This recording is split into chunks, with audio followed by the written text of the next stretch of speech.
Sinibingelele babukeli bethu bakwaDuza TV, nikhuluma naye lapho uPhumlani wakamhlongo siseyintabeni lapha kaZasethembeni eWard 11. Eward 11 yes, endaweni engaphansi kweGroundville eThembeni. Sizekela ngodaba luka baba mhlambe azosilandisa lona kafishane mase siqede nje ukuthi ke siqale sisubscribe, silike, sicomment okuyilona into esijwayele esenza nokuthi ichannel yethu ikhuphuke iye phambili. Babukeli bethu ke bakwaDuza TV kwicast yethu engathi nje mhlambe eyokuqala kade sase ukuphazamiseka kancane. Ngiyabonga nje kakhulu ukungamukela nanokukhombisa nje uthando kakhulu. Ngiyanethembisa ukuthi ke njoba sibuyile ke kuningi esiza nakho esifisayo nanokuthi ke nisilekelele kukho konke esikwenzayo ngoba ke akusikho ukwazi nokuhlakanipha kwethu kodwa kuamandla kaNkuluNkulu asebenzisa nina babukeli bethu ukuthi ke sifike la esifuna ukufikelela khona. Babukeli bethu ke bakwaDuza TV bengicela ke ukuthi ke ngidlulisele kubaba abingela babuthu baDuza TV ukuze ke asichazele nangodaba ke esize ngalo baba. Musandile Shezi Thembeni eTsheni. Ngalimala ngo2010 isikhathi kwakungu9 ngisebenza kumlungu eplazini. Ngashayiswa ke inqolo ngidonsa ishayini mina kusizothatha umoba. Ngisadonsa ishayini kanjalo hamba udriver ufika ngixoba unyawo ngephuka. Ngabe sengihamba ngiyofaka insimbi esibhedlela, ngathathwa ngasesibhedlela ngafika ngofaka insimbi khona.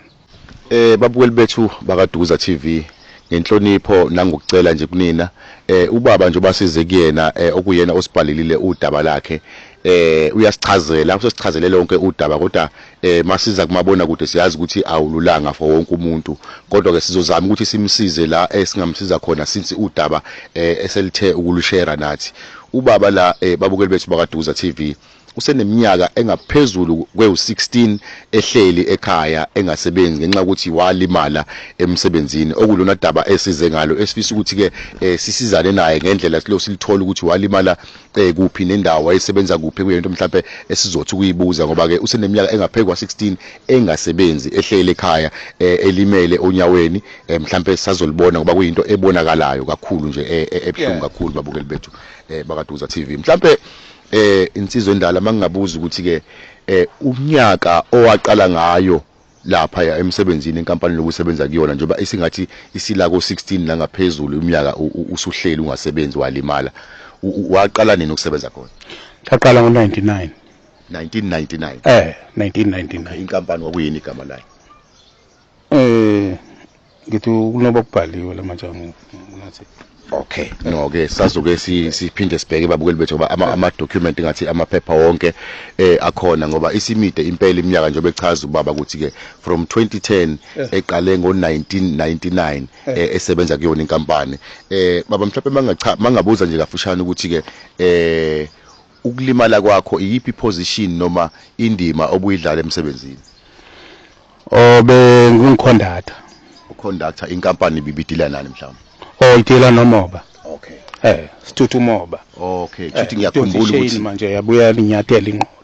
Okay, ngiyakhumbula ukuthi ugandaganda kuba no driver mase kuba no conduct nje kubukusho okuya kuyinto umuntu osiza ngama chain. Mhlambe ke bengicela ke kafushane ukusilandise nje mhlambe ke udaba ukuthi uzulimale kwenzakalani. Kangidonsa ishayini. Mangidonsa ishayini lo alandile esilengeni akalisethange la umvelo wafika walibeka nje ngisasetha lona velo wahamba udriver ngayizwa inqolo seyihlala kumina isonto. Ngabe sengiphuka ke nje ngithi. Okay, so kwaba ukuthi ke nani lithela unyawo manje. Okay, kushuthi kwaba ukuthi ke ulimazwa inqola udriver ngephutha lika driver naye phutha ka driver bawahamba naye wabona setha ngongidonsa mina kanje ishayini. Wavela wahamba udriver. Okay, mhlambe ke mangachaza ukuthi ke usizo laqhamukayo emva kwalokho laqhamuka kuphi nini kanjani mhlawumbe umlungu wathumela abasebenzi kwaje kwaqhamuka yena umlungu ezokulanda? Wathumela omunye ongumsizi wakho imfolomana onokhendi ngayo wathi makazongithatha ensimini wangithatha ngasuke office. Mangifike office wathi uMabhalane wathi hayi awulungele wena kuba usangasuke eclinic eGroundville dluliswa ndahasuke esibhedlela ke bafike bampompa le baqede bangizikhonkolo bangiphinda kayi3 bengenze esibhedlela. Hayi umlungu zange ngikhokhele kuze kube manje. Isikhathi esingakanani ohlala esibhedlela? Esibhedlela ngenziwa ngosesikhathi ngahamba bengaboni ukuthi ngiphukile. Kaze mina ngawufuna udokotela owafika washo wathi ithambo ligudlukile mase ungaphezulu kwa 50 years. Ayikho lutho esingayenza manje. So emva kwalokho wase wenze njani ophindanga waqhubeka wasebenza? Hayi sanbe ngisebenza. Kuba wathi naye maliphinde. Yathi mina yakuvumi. Kuba unyawo lolufuvukele lunga. Njoba namanje lisenje asingene isicathulo namanje nifakwe isisigulu. Sikhona la endlini. Iyona muphi ke noma imisebenzi noma imizamo umlungu ayenzayo ngoba siyazi ukuthi ngalesi sikhathi usalimele emsebenzini mhlambe wawususebenzile insuku wahola leyo mali yakho mhlambe emva kwalokho khona yini akusiza ngakho? Zange ngihole. Wathi nje igama lakhe mangiphinde emsebenzini. Kazi yonke imisebenzi babe bengiye ngigade mangabe ngekho umunye ogadayo kanjalo nginemisebenzi eminingi. Kuba mina bengisebenza upoison konke nezihlahla yonke into bengisenza zonke imisebenzi. Njengoba wazowasho nomabhalana wathi angazi ngokukhuluma ubuxoki ngoba ngiyindiya kodwa manje wena imisebenzi yakho beyiminingi lobo ufundisa nje abantu. Okay, kodwa ke iholo lakho usulisebenzise walithola? Lutho. Ngisho iholo insuku osisebenzela uzange ulithole? Ndahlala utheji kakhona lapho. Wangihlalisa wathi ungibhalele uba mangiye le ngole la kuthatha khona imali Department of Labor. Mangifika kwa Labor sekhokhela abantu bakhona wathi umuntu onje nize ningavumi lutho oyishoyo. Mangikutshela ukuthi ngahola kwakanye amafoni ayingena kumina abantu bakwa Labor. Uthe umlungu wasuka wathi hamba obhalisa ublue card. So mawufika ka blue card wasayina kodwa wagcina uhola inyanga eyodwa. Okay. Kwangasaqhubeka. Mase ngibuyela kwabo kwa Labor kuba ukhona wangitshela ukuthi mangibuyele kubona. Ngabuyela bathi bona sakunika imali yakhe iphelile. Kodwa makufika eThekwini kuthiwa imali yakhe iningabe kusadingela nalaba bakunikeze yona. Okay, mangabuza nje mhlambe baba izathu esadala ukuthi uhola inyanga eyodwa kwenzakalani? Baba bakwa Labor phela kusho ukuthi wabafaka imali yena umlungu. Wathi thulani. Futhi ke wahola nje inyanga yodwa emva kwalokho awuphindanga waya khona akuzange kuqhamuke imali. Kuba ngaya sengibuye esibhedlela bathi bona sinike incwadi kadokotela. Mangiya kudokotela ukuthi udokotela ngumbhedo lo imali kaHulumeni yona le. Kuba manje ngahlala isikhathi eside mina ngaholi impesheni. Kuba kuthiwa kusadingela umlungu anikeze imali. Ziningi imali kudingela banike nekuthiwa sizokugcina emsebenzini azange anike. Ngiyazi ukuthi uthe akaholelanga umlungu imali yakho. Ke kule minyaka njengoba awusebenze from 1999 until 2010 kwayila ulimala khona emsebenzini uchaza ukuthi akhona lodwa isenti ke kule minyaka osuyisebenzile walitholayo ngasayidini lomlungu manje eshiye lo ka blue card. Hayi sanganike lodwa kwanaye wangithatha komnye umlungu njengoba ngidike kwa kulo wangithathe ngiqale ngo99. Okay, njoba uqale kena ngo99 wakade ekuthathe komunye ukade uvela usebenza. Wafika yena ngo99. Wafika yena ngo99 which means babukeli bethu kubaKaduza TV mhlambe ke sizoke sincedisana. Mhlambe mangabuza baba ukuthi kancane kafishane nje ukuthi before 99 uqale la kunomsebenzi oqala oqale kuona oqale ngamphunyaka. Khona into engifuna ukuyithola. Kulonda qala ku njengoba ngithatha kulo mlungu lo wamlungu sanganginikeza imali. Wafika wathi izoqhubeka kulo omuhle nisebenze injalo vele. So ingakho ngibuza ukuthi ke umnyaka oqale ngayo kuloya ngifuna ukuthi ngiqhathanise iminyaka ngoba phela leminyaka isiwela kuyena yonke umlungu. So fanele ithathele kulowa ya before 99 mawungakhumbula ukuthi umumphunyaka oqale ngawo ekuqaleni lo muntu. Ngikhumbula no99 kuphela. No ngiyabonga kakhulu. Ungene lo uvele sengisebenza mina. No babukeli bethu ke bakwaDukuza TV. Ngicabanga ukuthi ke masingathi ukuanalyze noma ukuhlaziya kancane udaba lika baba uyachaza ukuthi ke uqale kulomlungu noma ungene umlungu ngo99 waqala ukuoperate umlungu enkampanini ngo99 okuwukuthi ubaba wayevele kade evele esenkampanini before 99 noma engasawukhumbuli kahle unyaka ayeqale ngawo kodwa umlungu ukuba ngaphansi kwesandla sika lomlungu waqala ngo99 but on the very same company mhlambe sisazonikeza isikhathi sokuthi sibheke la emaphepheni ngoba la kade ngibheka kuwona awezinye izinto engabhalile igama lenkampani. Kodwa ke babukeli bethu bakaDukuza TV ngicabanga ukuthi ke sizoncedisana ukuthi siyazi ukuthi ke mawukade uwele kwenye inkampani waphuma zonke izinto zakho zimuvele kwenye inkampani okusho ukuthi ke ubaba uneminyaka engaphezulu even before 1999 esenkampanini. Okuthi ke kuningi osha khona umlungu ngoba echaza ukuthi ke kuyo yonke lento eyenzakalayo ukulimala kwakhe eyesibhedlela ebuye esibhedlela akukho nokodwa ukukhokheleka akukhokhelekayo, not even a single cent, not even insuku ayisebenzile kulo mlungu. Wathi uyazi bangiyazi umsebenzi ndingapenda izinqolo kathi mina kukho mase ngidlila amaphilisi ngofuna mama ngilale kuba lokhu angidingi ngesikhathi sekukhishwa abantu emaplazini. Sengisuka la mina ngiye khona emsebenzini kwasho ukuthi ke manje akusekho ukuthi mangihambe. Ngoba vele usungasekho ngaphansi kweplaza. Wathi yena mangibuye ngiphinde enkompolo ngiyohlala khona kodwa sesesiphumile sonke wangikhipha wathi abantu manje uhulumeni akubavumeli babantu mabahlale enkompolo zachithwa izindlu yonke into. Wathi ke ndiyohlala kwakhe. Mhlambe mawungakhumbula ke noma igama lenkompolo kuka 8 la mawuhlola ukuthola ukate. Okay, no ngiyajwa. Lo mlungu ungase number 1 yena. Kuthiwa kwaMashesha. KwaMashesha. Negama lakho uzolibona la encwadini likhona. Uba nguRonald. AC Ronald. AC Ronald wakaMashesha.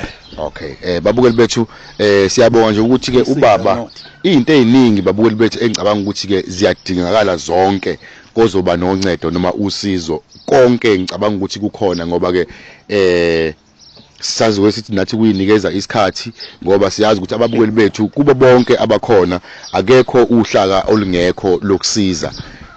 Usezoxhumana nathi ke singababukeli bethu bakaDukuza TV mhlambe nawo baba uzoshiya ingcukacha zakhe noma inombolo yakhe yocingo siza ukuthi ke ikuphi la ababukeli bethu labazosiza khona ngoba konke kukhona kubhlungu kakhulu babukeli bethu. Ubaba angikwazi ngisho ukubala from 1999 up to 2010 even before kodwa nje esiqale ku99 kuzoshaya u2010 esebenza kumlungu akaze ezethola ngisho isent esebenzile. Kwazothi ka Blue Card noma ka Poinanda ngikhumbula kudala kwakuthiwa uPoinanda wabhalisa uBlue Card naye wathola only inyanga A1 waphela kanjalo. Ngoba kuyimanje ubaba from 2010 engasebenzi siyasibona nesimo ahlala kusona ukuthi sikabonakala ukuthi sekumuntu oneminyaka engasebenzi. Insimba uyibalanga futhi. Kuba ngitshelwa ukuthi ithambo ligudlukile. Njengoba ndaze ndabona umlungu eThekwini wathi babukeli bethu bakaDukuza TV kwesikutsholayo la emaphepheni umuntu wenkampani ngathi yonke into ngoba ngisho istembu sakhona uma uthi uyabheka sibhalwe uAC Ronald ngaphansi komhlali akuyikhona ke lapha eTinleman ngako Tiffany's.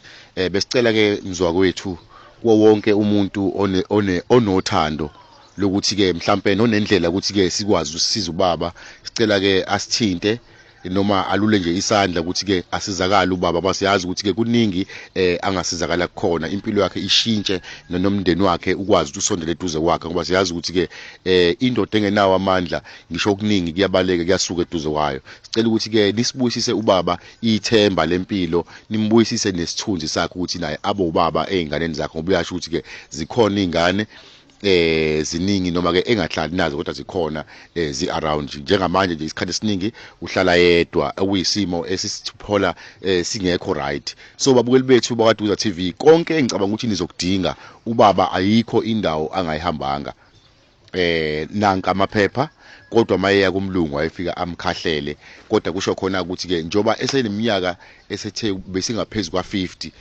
isithambo alisahlangani and nanokuthi ke njobe engasasebenzi ubesegcina esengasakwazi ukuhamba ezinye zeindlela agcine wadikibala noma waphelwa amandla. So ngiyacela ke nanizonsundu nonke ninamzwa kwethu enizwayo neninesifiso neninothando ukuthi nincedise ubaba. Sicela nje ukuthi nilule isandla nisithinte sababukeli bethu bakaDukuza TV nathi sizobe sizama ngapha ukuthi ke ikuphi osingakwenza ukuze sikwazi sibuyise ithemba. Okuyinkinga umlungu wangitshela kona wathi ngeke ngimenze lutho kuba nginamali bengisebenza kuyena. Ngave ndaphelelwa ngamandla usukela ngo. Ngihleli nje namanje akho umuntu andondlayo. Khulu. No, siyabonga kakhulu baba. No babukeli bethu kubhlungu nje kakhulu. Siyacela ke bafowethu kakhulu ukuthi ke sibuyelise ithemba kwinsizwa ngoba siyazi ukuthi ke eminyakeni ayisebenzile iningi imali angayithola engabuyisa impilo yakhe ibuyele esimeni akwazi ukuyisiza njoba ehambana kabhlungu kanje. So bese siyacela nje kakhulu babukeli bethu bokaDuza TV. Yabona insizwa mayisize kuphuma nenyembezi kusuke kungasekuhle kahle babukeli bethu bokaDuza TV njoba ichaza ubaba umama wakwakhe naye sewadlula emhlabeni, so umuntu ohlala yedwa isimo njoba nibona ubuya base uyinkuni akwazi nokuthi ayilandele ekuyisimo esingasihle kakhulu ohlala ethembeni etsheni. So besicela nje kakhulu babukeli nisincedise ukuthi nibuyisele ithemba nokuzethemba nje ensizweni endala, nokuthi abelungu bazi ukuthi asizona isulu zabo, asibona omata babo ngoba lento ayenzayo wayisho ngoba yena ethi unemali ubaba kanalutho uhluphekile ngeke akwazi ukuthi alwe naye. So siyacela ukuthi nina eninamandla nikwazi ukuthi nimtshengise umlungu noma kulabo abasiqashile ukuthi ke noma singenamali but bakhona abanemali abanothando nabanenhliziyo abakwazi ukuthi basize omunye umuntu ohluphekile. Babukeli bethu bakaDuza TV sisalinde nje usizo liqhamuka kunina ngoba siyazi ukuthi ke lizoqhamuka ngoba lesi story esikhuluma ngaso siyinto ebhlungu kakhulu ngoba siyazi ukuthi ke ubaba wahlukumezeka emsebenzini walimala waze wakhubazeka uphinda watshela ukuthi ngeke kungenze lutho ngoba awunalutho, okuyinto ebhlungu kakhulu. Umlungu namanje still inkampani iyaqhubeka ise on khona ngapha emhlali eThini Lemon. Siyabonga nje kakhulu babukeli bethu bakaDuza TV. Sicela nje inkosi ithele umusa, inkosi ibe nathi kuso sonke isizwe nje sase South Africa nangaphandle kwababukela ichannel yethu yakwaDuza TV. Sicela ukuthi nibe nathi nisibekise nje emkhulekweni kukho konke esikufisayo ngoba konke esikwenzayo sikwenza ngegama likaNkuluNkulu, akukho sikwenza ngamandla ethu kodwa konke sikwenza ngamandla kaNkuluNkulu nangothando likaNkuluNkulu nangothando labantu ekuyinini ababukeli bethu bakaDuza TV ngoba ngaphandle kwenu angeke siye ndawo, ngaphandle kwenu angeke sikwazi ukuncedisa bonke abantu esibancedisayo. So siyabonga kakhulu babukeli bethu bakaDuza TV. Cela ke ningakhohlwa ukuthi ke ukukhula kwethu kudependele kunina, konke okwethu kudependele kunina. Ngicela ukuthi nike ni like, ni comment, ni share ukuze ichannel yethu ikwazi ukuthi ke iqhubeke iye phambili. Siyabonga nje kakhulu bakwethu, nibe nosuku oluhle. uNkulunkulu anibusise.